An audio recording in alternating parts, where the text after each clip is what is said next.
एक मित्र ने लिखा है, पिछली बार अष्टावक्र के सूत्र पर आपने बात की कि आकार से हटकर निराकार स्वरूप में स्थित हो जाना श्रेष्ठ है और उससे ही जन्म मृत्यु के चक्र से मुक्ति संभव है। पुनर्जन्म तब नहीं होता। मेरा प्रश्न है कि अगर निराकार में ही स्थित होना है तो भारत में आकार की इतनी प्रतिष्ठा कैसे हो गई? भारत में ये मूर्तियां और मूर्ति पूजा बीच में कहाँ से आ गई, जबकि अष्टावक्र जैसे मास्टर्स निराकार की महिमा का वर्णन करते ही रहे। कृपया इस पर प्रकाश डालें। अष्टावक्र या कोई भी मास्टर भारत में सारे सत्यों को हमेशा से जानता रहा और ऐसा नहीं है कि किसी को कोई बात पता थी और किसी को नहीं पता थी। अष्टावक्र भी जब निराकार की बात कर रहे हैं, फॉर्मलेस की, तो वो आकार को, फॉर्म को इनकार नहीं कर रहे हैं। वो उस आकार और फॉर्म से बिल्कुल हट जाने की बात नहीं कर रहे हैं। वो जानते हैं कि आकार की उपयोगिता है, फॉर्म की अपनी एक यूटिलिटी है। निराकार अपना काम कैसे करेगा? उसे आकार में ढलना होगा, फॉर्मलेस को फॉर्म लेना होगा। लेकिन मौलिक स्थिति जो है वो है निराकार की। तो मौलिक स्थिति में जाना, उससे जुड़ना वो जरूरी है। अब मौलिक स्थिति का अर्थ है मूल से जुड़ना। मूल का अर्थ होता है जड़। एक वृक्ष को ही हम देखें तो उसका जो भी स्वरूप है, उसकी पत्तियां, उसके फूल, उसके फल, वो सब उसके आकार है, फॉर्म है। जड़ें भी उसकी फॉर्म है, लेकिन वो एक मूल से जुड़ी हैं, धरती से, जहां से उनको पोषण मिलता है, जहां से वो जीवन पाती हैं। अब अगर कोई व्यक्ति किसी वृक्ष में भी केवल पत्तियों और उसकी शाखों को सहेजता रहे और उसके मूल को भूल जाए या उसके मूल का ख्याल न रखे, जड़ का ख्याल न रखे, रूट्स का, तो वृक्ष धीरे धीरे खत्म हो जाएगा, मर जाएगा। इसी तरह से व्यक्ति के भीतर जो मूल है, जो जड़ है, वो उसके निराकार में, अगर वो अपने निराकार स्वरूप से हटने लगता है, यानी फॉर्मलेस से, सोर्स से,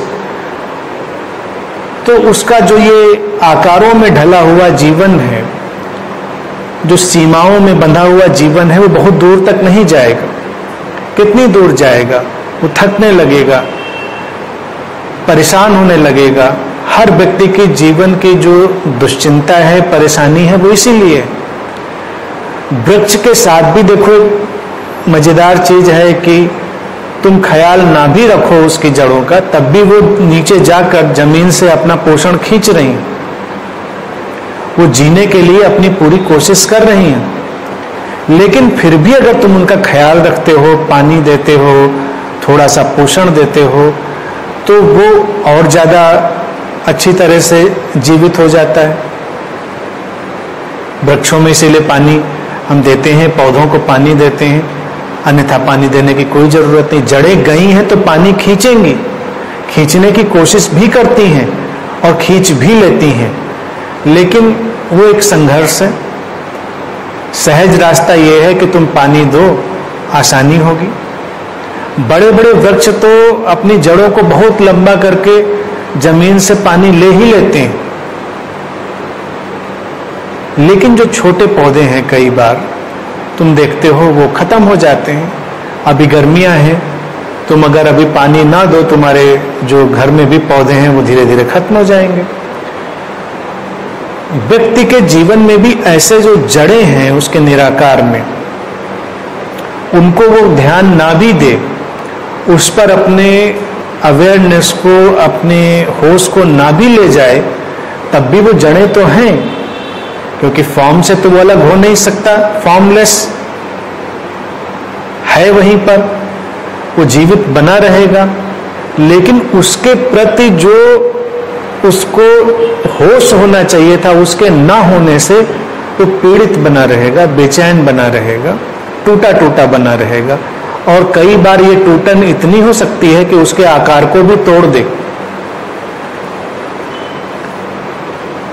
गीता में भगवान कृष्ण जैसे एक वृक्ष की परिकल्पना करते हैं जिसकी जड़ें ऊपर की तरफ, वो इसी तथ्य को अलग ढंग से कह रहे हैं कि ऊपर की तरफ जड़ें अर्थात आकाश में, निराकार में, शून्यता में। मनुष्य ऐसा वृक्ष है जिसकी जड़ें शून्यता में है, फॉर्मलेसनेस में है, बाउंडलेसनेस में है, वहीं से वो जीवन पाता है। तो उस जुड़ने से वो निश्चिंत बना रहेगा। तकनीकी रूप से देखा जाए, हर व्यक्ति एक बहुत बड़े स्रोत से जुड़ा हुआ है, एबंडेंस से, समृद्धि के अगाध सागर से। लेकिन हर व्यक्ति अपने को दीनहीन और कमजोर अनुभव करता है।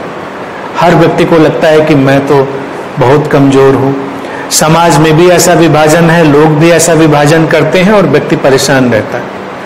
लेकिन किसी के अंदर अपने उस मूल स्वरूप से, स्रोत से जुड़ने में क्या कोई कमी है? कोई कमी नहीं। लेकिन उसकी जो कमी मानने की भावना है वो उसके आड़े आ जाती, ये समस्या है। तो जब अष्टावक्र कहते हैं कि निराकार से तू अपने को जोड़ ले, तो उसका अर्थ यही है कि अपने स्रोत से, जो एबंडेंस है, जो ओशन ऑफ लाइफ है, जीवन का महासागर है, उससे जुड़ जाओ। फिर तो कोई कमी नहीं, फिर तो तुम वही हो। दूसरी बात ये पूछी कि भारत जब ये जानता था, तो भारत जैसे देश में ये मूर्तियां और मूर्ति पूजा ये कहां से आ गई? भारत में इसलिए आ गई क्योंकि भारत ये जानता रहा। अगर वो ना जानता रहा होता तो मूर्तियां नहीं आती। लेकिन जब लोग नासमझी से भर गए तो मूर्तियां बड़ी गंभीर हो गई और व्यक्ति की पूजा बड़ी गंभीर हो गई, वो उसके मूल स्वरूप से हट गया।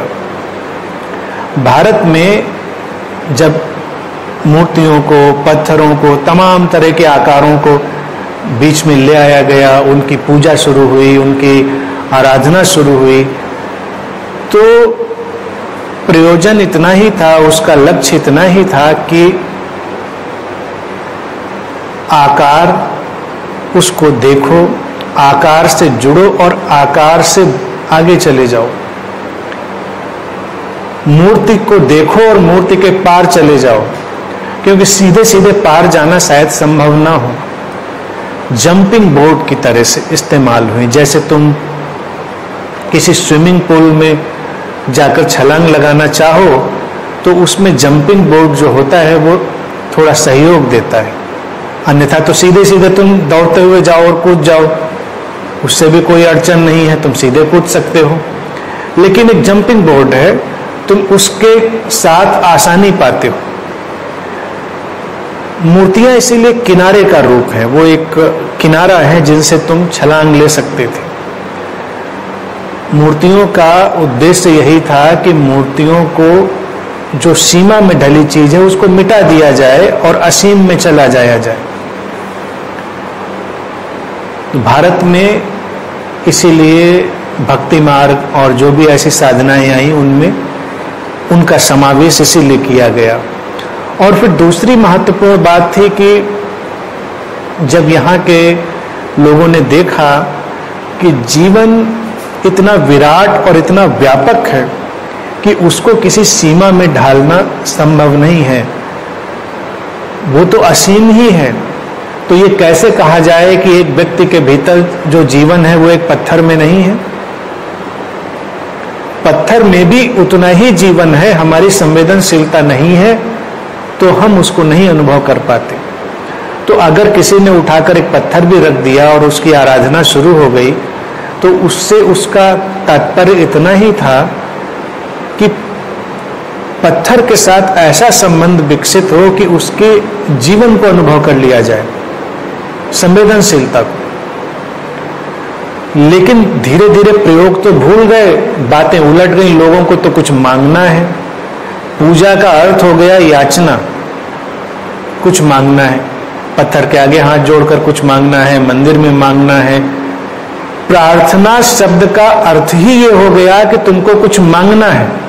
जैसे किसी आम व्यक्ति से कहो प्रार्थना, तो उसके दिमाग में पहला ही उसका जो अर्थ गूंजता है कि अच्छा कुछ मांगना है, चलो प्रार्थना करते हैं।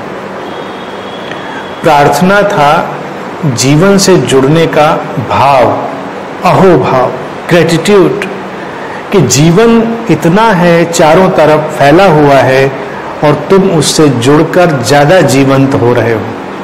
ये खूबसूरत है। लेकिन अगर हम इस बात को भूल जाए तो पत्थर से तो अटक जाएंगे और जो जीवन सामने है उससे दूर हो जाएंगे। इसीलिए धर्मों में इतना लड़ाई झगड़ा, इतना उपद्रव, इतनी हिंसा आ गई, क्योंकि व्यक्ति संवेदनशील तो हुआ नहीं कि वो आकार में ढला हुआ निराकार देख लेता, कि सीमा में बंधे हुए असीम को देख लेता, तो झगड़े शुरू हो गए। जिन धर्मों ने मूर्तियों को इनकार किया उन्होंने अलग तरह के झगड़े किए, जिन्होंने स्वीकार किया उन्होंने अलग तरह के झगड़े किए। लेकिन समझना उसको किसी ने नहीं चाहा। भारत का प्रयोग समझने के लिए ही था कि समझो, जानो चीजों को। आकार से कोई विरोध थोड़ा ही है। अब तुम अपने संबंधों में भी हो तो आकारों के साथ ही तो संबंध में हो। शरीर है तो संबंध है, शरीर ना हो तो कौन सा संबंध होता है। लेकिन फिर जो विजडम है, जो विवेक है, जो प्रज्ञा है, वो कहती है कि शरीर के माध्यम से हम संबंधित हो रहे हैं, लेकिन संबंधित हम उसी जीवन से हो रहे हैं जो फॉर्मलेस है। अगर वो इस आकार में ना हो तो इस आकार से कौन जुड़ना चाहेगा। तो मौलिक रूप से तो वही है। तो मूर्तियां अड़चन नहीं थी, अड़चन नहीं है कहीं भी, कभी भी। बस उनको अगर समझा जाए और उनके आगे चला जाया जाए, उनसे अपने को ऑब्सेस्ड न किया जाए। फिर अपनी पूजा और प्रार्थना के ढंग बदलने चाहिए। अभी तो क्या है कि पुराना तो पुराना, नया भी उतना ही कंटेमिनेटेड हो गया है, उतना ही प्रदूषित। लोग ध्यान करेंगे तो उनको ध्यान से भी कुछ चाहिए, कोई मंत्र जाप करेंगे तो उनको उससे भी कुछ चाहिए। तुम चाहिए से मुक्त नहीं हो पा रहे हो। चाहिए का मतलब कि तुम अभी उस विराट स्रोत से बिल्कुल भी इत्तेफाक नहीं कर रहे हो, तुम उसको स्वीकार ही नहीं कर रहे हो, तभी तुमको चाहिए। अगर तुमको पता हो कि तुम उस स्रोत के ही हिस्से हो, वो तुमसे हमेशा जुड़ा हुआ है, तो तुम क्या चाहोगे। तुम कहोगे सब कुछ तो है, जो जब जरूरत होगा आ जाएगा, जो जरूरत नहीं होगा वो नहीं आएगा।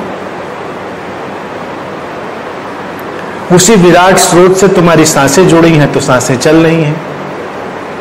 गनीमत है कि तुम सांसें नहीं मांगते। सांसें जा रही हो तब जरूर मांगते हो, लेकिन यूं ही बैठे बैठे नहीं मांगते कि 2 सांसें और दे देते या 4 सांसें ज्यादा मिल जाती तुमको, क्योंकि वो तो मिली हुई हैं, चल रही हैं। जीवन मिला हुआ है। व्यक्ति जब याचक हो जाता है तो उसका अर्थ है कि वो जो फील्ड ऑफ एबंडेंस है उससे अलग हो गया।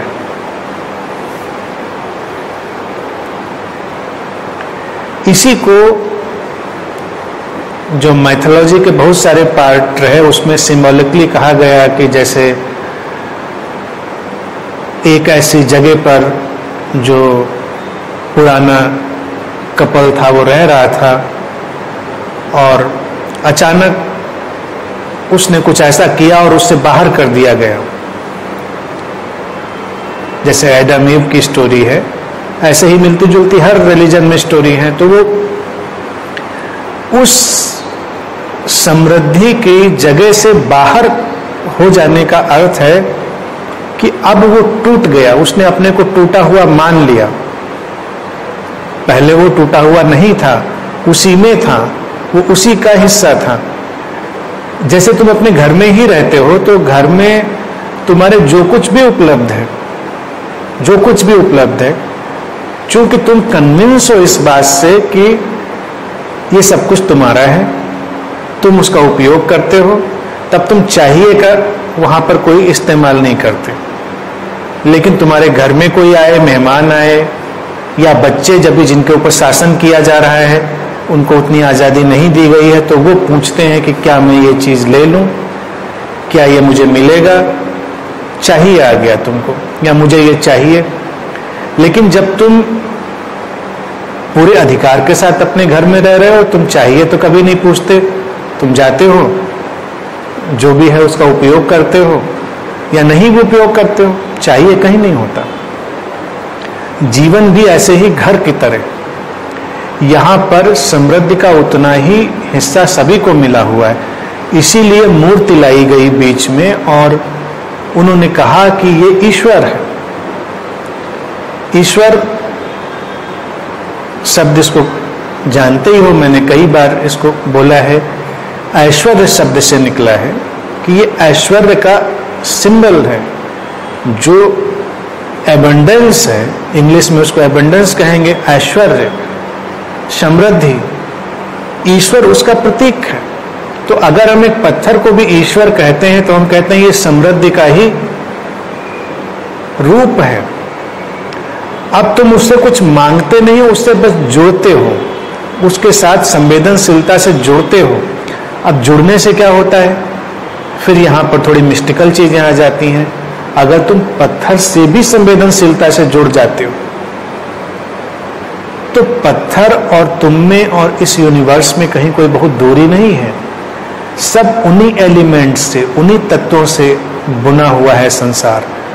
तो तुम्हारी चीजें, तुम्हारी जो भी आवश्यकताएं हैं, उनकी इको होती है पूरे अस्तित्व में और वो तुम तक लौट आती, तुमको कहना नहीं पड़ता।